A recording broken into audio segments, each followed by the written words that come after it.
விஜய் தற்போது நடித்துள்ள திரைப்படம் அவருக்கு 59வது படமாகும். இப்படத்தை அட்லி இயக்கியுள்ளார். சமந்தா, எமி ஜாக்சன் ஆகியோர் கதாநாயகிகளாக நடித்துள்ளனர். இப்படத்தின் படப்பிடிப்பு அனைத்தும் முடிவடைந்து தற்போது இறுதிக்கட்ட பணிகள் விறுவிறுப்பாக நடைபெற்று வருகிறது. தமிழ் புத்தாண்டில் இப்படம் வெளிவர காத்துள்ளது. இந்நிலையில் விஜய் தனது 60வது படமாக பரதன் இயக்கத்தில் நடிக்க இருக்கின்றார். சந்தோஷ் நாராயணன் இசையமைக்க, சுகுமார் ஒளிப்பதிவு செய்ய இருக்கின்றார். இப்படத்தின் படப்பிடிப்பை மே மாதம் தொடங்க இருக்கின்றனர். தொடர்ந்து படப்பிடிப்பை நடத்தி முடித்து 2017ஆம் ஆண்டு பொங்கலுக்கு வெளியிட படக்குழுவினர் முடிவு செய்துள்ளதாக கூறப்படுகிறது. பொதுவாகவே விஜய்க்கு பொங்கல் பண்டிகையில் வெளிவரும் படங்கள் எல்லாமே சூப்பர் டூப்பர் ஹிட் ஆகியுள்ளது. போக்கிரி, நண்பன், காவலன், ஜில்லா ஆகிய படங்கள் விஜய்க்கு பெரிய ஹிட் கொடுத்துள்ளன.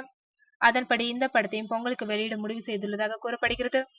இப்படத்தில் விஜய்க்கு ஜோடியாக கீர்த்தி சுரேஷ் ஒப்பந்தமாகியுள்ளார். படம் கில்லி படத்தை போன்று ஒரு விறுவிறுப்பான திரைக்கதை அம்சத்துடன் உருவாகி வருகின்றது. கிராமம் மற்றும் நகரம் சார்ந்த இந்த படம் இருக்கும் என்றும், பெரியவர்கள் முதல் குழந்தைகள் வரை அனைவரும் ரசித்து பார்க்கும்படியான படமாகவும் இருக்கும் எனவும் படக்குழுவினர் தெரிவித்துள்ளனர்.